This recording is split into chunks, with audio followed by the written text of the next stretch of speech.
बच्चों, आज आप लोग पढ़कर आए हैं। मैंने कल आपको जो कुछ भी बताया था रस के बारे में, मैंने संचारी भाव तक आपको बताया था और ये कहा था कि आगे आप पढ़कर आएंगे। तो पढ़कर यदि आप आएंगी तो आपको समझने में थोड़ा सहूलियत और आसानी होगी। ठीक है। अब आया आपका श्रृंगार रस। मतलब मैंने जो आपको श्रृंगार के नाम और स्थायी भाव सबके बताए हैं, 9 रस और 10वां वात्सल्य रस और 11वां इसमें भक्ति रस, जो कि देवता विषयक रति उसका स्थायी भाव है। तो अब सबसे पहला आपका आता है श्रृंगार रस। नायक नायिका के चित्त में रति नामक स्थायी भाव का जब विभाव, अनुभाव और संचारी भावों में संयोग होता है तो वह श्रृंगार रस का रूप धारण कर लेता है। रस के 2 भेद होते हैं। किस रस के? श्रृंगार रस के 2 भेद होते हैं। नंबर 1 संयोग, नंबर 2 वियोग। अब संयोग श्रृंगार क्या है और वियोग श्रृंगार क्या है, ये बताते हैं। तो संयोग श्रृंगार, संयोग काल में नायक और नायिका की पारस्परिक रति को संयोग श्रृंगार कहा जाता है। उदाहरण के लिए, कौन हो तुम वसंत के दूत, विरस पतझड़ के अति सुकुमार, घन तिमिर में चपला की रेख, तपन में शीतल मंद बयार। ये जयशंकर प्रसाद जी का है। ये आपका एक उदाहरण हुआ। किसका? संयोग श्रृंगार का। अब आया आपका वियोग श्रृंगार। जिस रचना में नायक एवं नायिका के मिलन का अभाव रहता है और विरह का वर्णन होता है, वहाँ वियोग श्रृंगार होता है। अब उदाहरण, मेरे प्यारे नौ जलत से कंज से नेत्र वाले, जाके आए न मधुबन से और न भेजा संदेशा।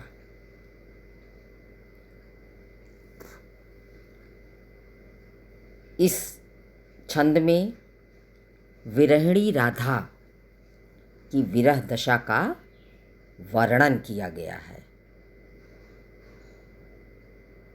ठीक है। इसलिए यहाँ पर वियोग श्रृंगार है। अब तीसरा आपका आया हास्य रस।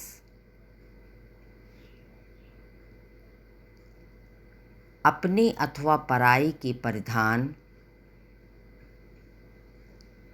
या वेशभूषा, वचन अथवा क्रियाकलाप आदि से उत्पन्न हुआ हास नामक स्थायी भाव, विभाव, अनुभाव और संचारी भावों के संयोग से हास्य रस का रूप ग्रहण करता है। उदाहरण, नाना वाहन नाना वेशा, बिहसे शिव समाज निज देखा।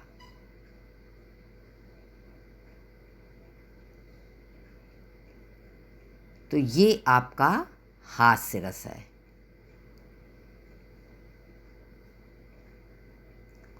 करुण रस,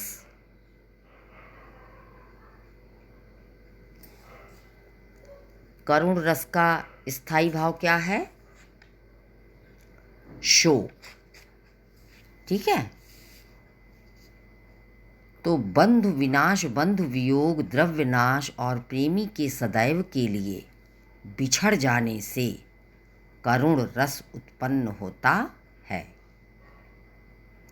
शोक करुण का स्थायी भाव है।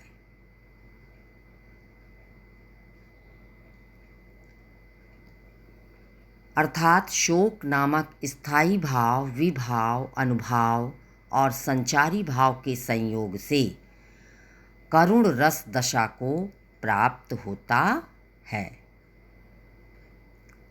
उदाहरण, जथा पंख बिनु खग अति दीना, मनि बिनु फनि करिबर कर हीना। ये आपका उदाहरण है। और उदाहरण सभी रसों में आप करेंगी, लिखेंगी। दो दो लाइन का ही, ज़्यादा लिखने की आवश्यकता या ज़रूरत नहीं है, लेकिन उदाहरण आप अवश्य लिखेंगी। ठीक है। अब आगे आपका आता है रौद्र रस। रौद्र रस का स्थायी भाव क्रोध। क्या है? क्रोध। जहाँ विपक्ष द्वारा किए गए अपमान अथवा अपने गुरुजन आदि की निंदा अथवा किसी अन्य कारण से क्रोध उत्पन्न होता है, वहाँ रौद्र रस होता है। इस प्रकार क्रोध नामक स्थायी भाव, विभाव, अनुभाव और संचारी भाव के संयोग से रौद्र रस का रूप धारण कर लेता है।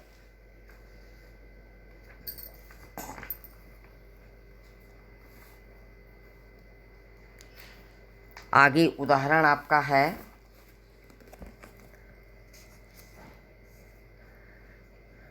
ज्वल ललाट पर अदम्य तेज वर्तमान था, प्रचंड मान भंग जन्य क्रोध वर्धमान था।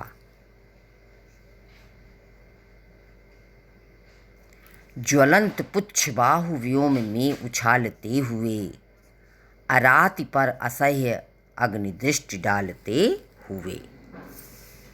ये आपका रौद्र रस है। और वीर रस का स्थायी भाव क्या है? उत्साह। क्या है? उत्साह। उत्साह की अभिव्यक्ति जीवन में कई क्षेत्रों में होती है।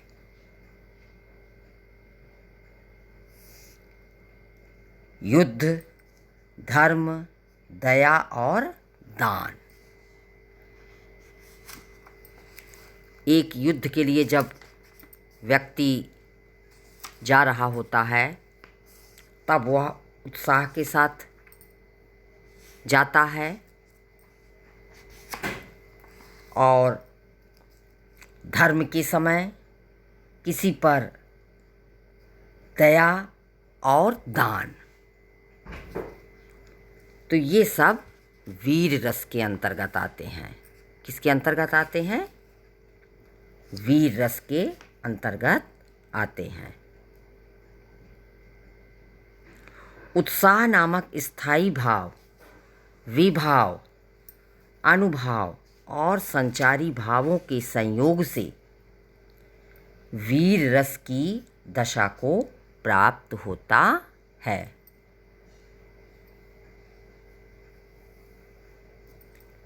उदाहरण, आए होंगे यदि भरत कुमति वश वन में, तो मैंने यह संकल्प किया है मन में। उनको इस शर का लक्ष्य चुनूंगा क्षण में, प्रतिषेध आपका भी न सुनूंगा रण में। इस पद में उत्साह स्थायी भाव है। लक्ष्मण आश्रय और भरत आलम्बन है। उनके वन में आगमन का समाचार उद्दीपन है। ठीक है। अब इसी तरीके से आपका आता है छठा भयानक रस। कौन सा रस आता है? भयानक रस। किसी भयानक अथवा अनिष्टकारी वस्तु या व्यक्ति को देखने, उससे संबंधित वर्णन सुनने, स्मरण करने आदि से चित्त में जो व्याकुलता उत्पन्न होती है उसे भय कहते हैं। क्या कहते हैं उसे? भय कहते हैं। यह भय नामक स्थायी भाव, विभाव, अनुभाव और संचारी भाव के संयोग से भयानक रस का रूप ग्रहण करता है।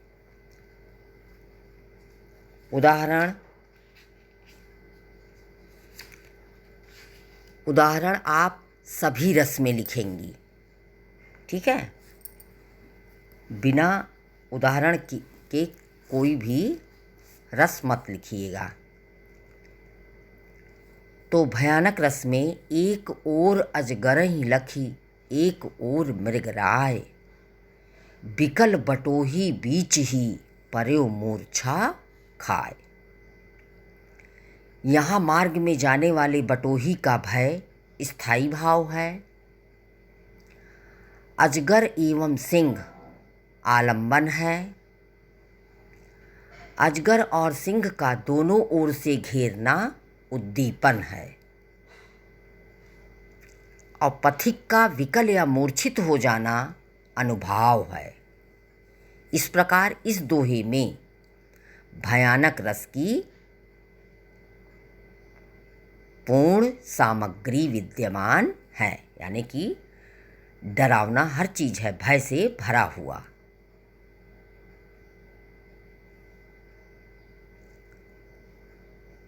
अब अगला रस आपका आता है विभत्स रस। क्या आता है? विभत्स रस।